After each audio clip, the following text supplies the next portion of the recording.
Hi everyone, my name is Chloe and welcome to the start of another weekly, bi-weekly, partial week, reading vlog. So today is Thursday. I started this clip already and just started it as if I was in the middle of a vlog. So I figured I would get on here and actually start the vlog. So now I'll just cut to the footage of me yammering on forever about life and reading.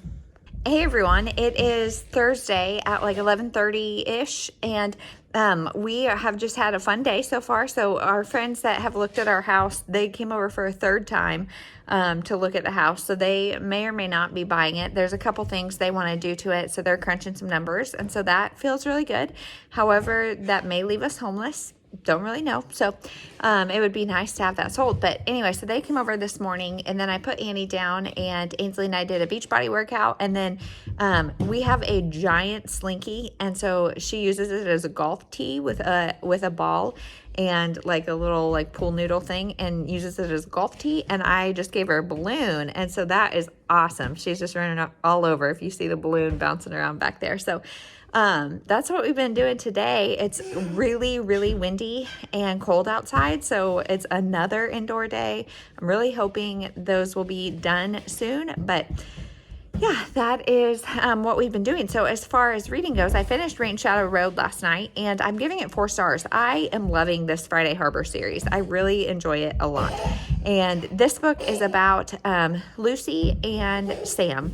And Sam is one of the Nolan brothers. The first book is about his brother Mark, and this one is about Sam. So Sam is a nerd, but also a ladies' man kind of, and just is very clear on his stance that he is not all about commitment. He does not want commitment at all and whatever. So he owns a vineyard and she is a glass artist. So I thought those are both really interesting careers, and I like that. So basically what happens is Lucy, I think I talked about this before, but Lucy, her little sister Alice always gets everything, and everybody just gives her whatever she wants because she was sick as a child, and so nobody has gotten over that, and they just baby her, and now they're adults, and she has decided she wants Lucy's boyfriend. So the boyfriend leaves her for Alice, the sister, and says, you need to move out, and everything needs to change here immediately because we're getting married. So that throws her for a tailspin. So then, unbeknownst to her, her ex, Kevin, and Sam are friends. And so Kevin goes to Sam and says, hey, can you try to date Lucy? So her parents will get on board with this wedding, because right now they're not. And so whatever. And so I loved that right away he told her about it, and they were kind of laughing about the potential of fake dating. So it doesn't, I think in the last clip I had said it's going to turn into a fake dating story, and it didn't really, because shortly after that Lucy got injured, and to the point that her legs wouldn't work, and so she had to be carried, and she got hit by a car, and so she was not doing well, and so she has nowhere to stay because her friends have a bed and breakfast or something, but it's got a big wedding or event of some sort, so she can't stay there. She has nowhere to go, so she goes to Sam's, and it's a huge house on a vineyard and that kind of stuff, and he doesn't want to do it because he's scared of being that vulnerable with her, but there's no other option, so he does, and it turns into a caretaker romance, and I love those. And Sam was so sweet, and it was really a sweet romance, and I loved it. So we do get to see some of Mark from the first book, and then Alex, their third brother. So I'm excited to hear Alex's story, because all of the boys have some baggage for sure, because their parents were terrible and they were alcoholics, and it was just a really rough life and not a good example of marriage at all. So they're all a little gun shy about commitment. And so I'm really excited to see Alex's story. So the things I didn't like about this book, the reason I gave it 4 stars is because while I love the caretaker trope, I hate the trope of this can't work out because you don't like commitment, and we're not going to be adults and sit down and talk about it, so I'm just going to pull away because I know you don't like commitment, and we have to talk in circles and pretend we're not falling for each other, but we are. So I don't like that. And then also she is a glass artist, like I said, and there's an element of magical realism thrown in that I thought was completely unnecessary and just kind of made me roll my eyes. And there's even an allusion to Sam having some magical abilities, and it added nothing to the story. I don't get why it was there, and like I said, it just kind of made me cringe. So I didn't like those things about it, but overall 4 stars. I really like this series, and if you guys think that Lisa Kleypas only does historical, check into this Friday Harbor series, because I think she does contemporary really well, and I wish she did it more often. So then I picked up Cross Her Heart by Sarah Pembroke, and I'm not very far into that, but I'm enjoying that so far. So it is told from a mother and a daughter's perspective, and the daughter is 16. We know that the mom is like when the child was younger, took her from her dad and like moved and created new identities and whatever, and it was just the mom and daughter. And so now that the daughter's 16, of course she's wanting some independence. And I really don't like reading stories like that, like where it's like a dedicated great mom and then a like really ornery 16-year-old daughter, and like the mother-daughter issues that arise there. Just because I think it scares me, especially like if the mom is crummy, then I get it. But this girl thinks her mom like is an open book, and so when she starts to discover that the mom has secrets, it's kind of throwing her into a tailspin. So that is where I'm at with that. So far, really enjoying it, but I'm not that far into it. So that's it. We'll talk to you later. Hey everyone, it is Friday, TGIF, yay. And it's finally nice outside, so we are outside. Our friends are about to come over and we're going to go for a bike ride, and we're just hanging out. So that is really everything life-wise. This morning we just kind of killed time and didn't do much. So just wanted to pop on and say good morning. I don't really have anything to update today, except that I'm still reading Behind Her Eyes, or Cross Her Heart is what I'm still reading. And so far so good. Kind of like it's kind of getting slow here in the middle, so we'll see. I still have hope for it, but it is definitely slowed down. So that's everything. We're gonna go play for a little bit, and I'll check in later. Hey everyone, so just ignore the mess behind me. I think this was in a different clip, maybe this vlog, maybe another vlog, but that is like our downstairs bow station for Annie. She has so many bows, and a lot of times we need to just grab one before we go out the door, and so that's where they've ended up, and they've been there for, like, we just keep rotating it out the top of the lamp, so I guess whatever works, I don't know, but it is Saturday, and it's like, I don't know what time it is, almost 11. And I almost just said I'm home by myself, which I'm not. Annie is upstairs sleeping, but Jeremy took Ainsley to go to the recycling center and to Menards. And so they are out and about, and it is glorious. I have like an hour, I think, maybe.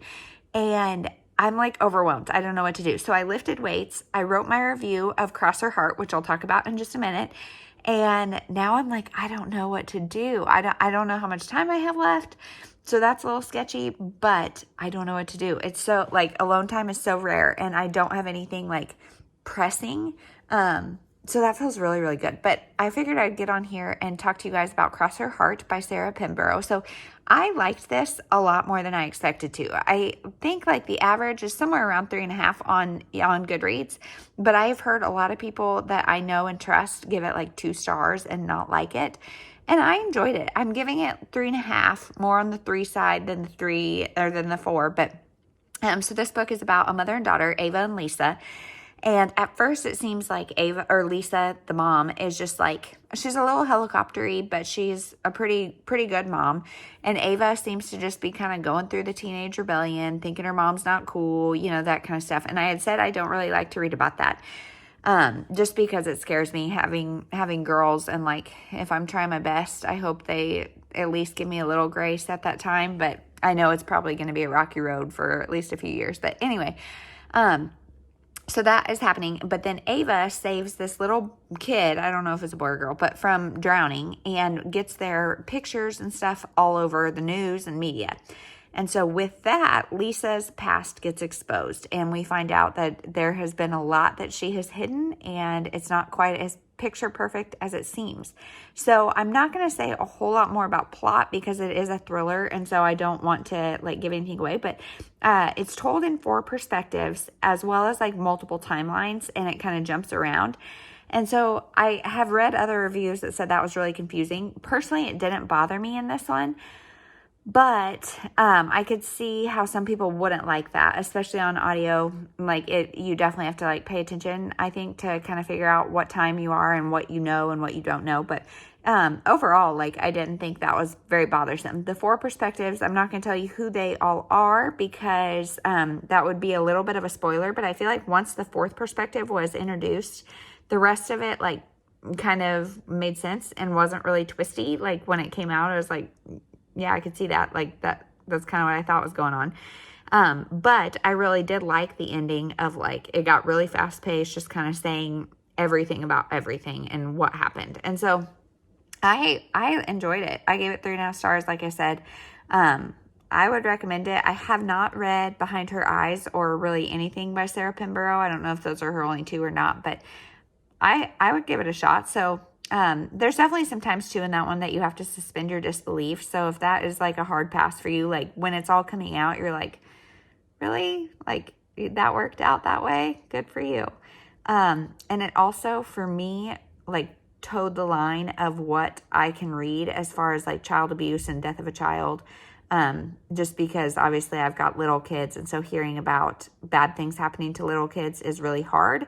And I feel like this wasn't overly graphic, but it definitely like evoked an emotion or a response out of me. And so I feel like that deserves some credit to be able to, like, for a 3-ish star book, I feel like to be able to evoke that response means it was a little something extra. Pacing in the middle also got a little bit slow, but overall I enjoyed it. I would recommend it. So then I picked up The Seafront Tea Room by Vanessa Green. I want to say Jane Green, but it's Vanessa Green. And this book is about 3 women who all have different things going on. One is a mom to like a maybe 3-year-old and her baby daddy. I don't know if they were married or what, but they are no longer together. He's kind of off doing his own thing. Then another one is a food critic and like a food writer. And then another one is a young girl that is French, but she has always wanted to be in England. So now she's a nanny in England. And so this takes place in England. And the one who is the food writer is given this project to like write this big thing about tea rooms. And so she asked the other 2 to help her research tea rooms. And so they are kind of in the country area, like exploring all over tea rooms, and all of them have different things going on. So the one that is the writer, she is like there with her sister because her sister has this picture perfect life with 2 or 3 little kids and a perfect husband and stuff, but maybe it's not. And they have been like estranged, but they are kind of working things out. And then the young girl, she had a lover, we'll say, that back in France that her family didn't approve of. So there's that storyline going on. And then the mom, her son is like away on vacation with the dad. And so she's just kind of working through that. And they're like, I'm finding all of their perspectives intriguing. I think there's going to be a romance for at least one of them, but this is definitely a women's fiction and I'm loving it. So that's really everything. Today we made like almond butter and just kind of got a slower start to the day, and it feels really good not to have like a whole lot of plans or things on the to-do list. So now I think I hear Annie kicking around. She likes to kick her crib. And you guys, all week, I think, I may be lying about this, but I think all week my alarm woke me up in the morning and Annie slept through and everything was great. And then this morning, 4:45, and I'm like, it's my one day to sleep, or 2 days, I guess tomorrow I can too, but I'm like, it's the weekend and you do that, you stink pot. So I have been up for a while, and that's that. Anyway, so I don't know where I was going with that, except to say that this afternoon, no real plans. I think it's going to get nice. It's not quite there yet, but I think it's going to warm up. So we'll see if I insert any clips, if we do anything fun, but otherwise I will check in later. Hey everyone, here we are back in the mess that is my living room, but I just thought I'd get on and close out this vlog, let you know everything that's been going on. So last night was nothing really exciting. We have omelets on Saturdays, and with green eggs being such a hit on Wednesday for St. Patrick's Day, I decided to let Ainsley pick a color, and we just made like a color of scrambled eggs, and she picked orange, so I put carrots and made scrambled eggs. And you guys, green eggs, I had to make more because the kids were like devouring it. Orange eggs, not a bite. So we have tons of orange eggs left. So how's that for kids? You just never ever know. So um, I don't know. She like barely ate last night. She's just kind of going. Ainsley is going through the picky stage, and Annie is 9 months old, so she doesn't eat that much anyway. But that is really everything we did last night. This morning, I have been in the kitchen all dang morning, and again, Annie woke up so early. So I asked Jeremy. I said, "Do you have any morning meetings this week? Like, is there a day that if she sleeps, I can sleep till like 6?" And so he's gonna look. But anyway, so what was I don't even know what I was saying. Oh, this morning I spent the whole morning in the kitchen. I made crock pot soup for tonight, and then breakfast was just a mess. And so made peanut butter and jelly, made more oatmeal because we ran out of oatmeal, and made just all sorts of stuff. Soup in the crock pot, homemade dinner rolls, avocado sauce, coleslaw, like just a ton of stuff. I really like to do this on Sunday, but it just kind of turned into like a whole morning event, and I did not plan for that. So Jeremy just took Ainsley to gymnastics, and so I did a beach body workout, and Annie's napping, but she's probably going to be up any minute. So that's really everything. This afternoon, I'm filming a TGI Friend Day, and I'm so excited about it. And then I'm going to take an epic nap. Today is going to be like 70 degrees outside, but it is so windy. Like, I don't know. I'm sitting kind of by a window. I don't know if you can even hear the wind because it is gusting. So that I don't know if we'll be outside or not because it is windy. But as far as reading goes, I finished the Seafront Tea Room by Vanessa Green, and I'm giving it 4 stars. I really liked it. It's about 3 women, like I said. The one is the food writer, and one is a mom, and the other is like a young nanny. And the 3 of them are like going to all these different tea rooms. And I thought it was really quaint and really sweet. And as an American, reading about all these tea rooms and the pastries and all that kind of stuff was really fun and like sweet and charming. But I read some reviews of like UK readers that are like, we do not eat that many pastries. Like, things are not quite like that. So I don't know, whatever. I thought it was really sweet. Like, if you're just wanting something kind of feel good and easy, it definitely fits the bill for that. So there are romances for all 3 of them. And you definitely have to, like, suspend your disbelief because everybody is connected in really, really, really convenient ways. But of course, I mean, that happens a lot in these kind of books. So it didn't bother me that much. Like, everybody wraps up very perfectly and very, very much connected. So there's some drama in there, but it's overall just a feel good read. So 4 stars on that. And then I started The Queen of Everything by Deb Coletti. So this one I got on like one of those fill a bag for $5 because I really liked A Heart and a Body and a World by Deb Coletti. So I got this one, and this one is from 2002, and I am almost done with it, and I think it's going to be a 2-star, you guys. I don't like it at all. It is a YA about this girl. And really at its core, it's about this girl whose parents are divorced, and she has chosen to live with the dad because the mom is a little too like hippy dippy eccentric for her. And so she lives with the dad, and the dad had this great girlfriend, broke up with her, and is now dating a married woman. And so from the like in the very beginning, you get a hint that like something kind of sinister is going on, and it like doesn't come back around until like the very end. And so that's dumb. Like, it was just dumb. And like, she works at this like weight loss clinic, and that was not done well. This girl was just super like whiny and terrible, and there are so many long rambly rants that like the thing about the sinister thing, like that got like, I was so distracted. I'm like, wait, what is this supposed to be? Is this supposed to be a thing? And it like, then she's got some relationships, like this young teenage girl, that it just goes off on tangents and tangents that I'm like, what is this story even supposed to be about? And so I am really not liking it. I'm almost done. Like I said, I'll definitely finish it during nap time. I think I'm going to give that a 2-star. So that is everything for the week.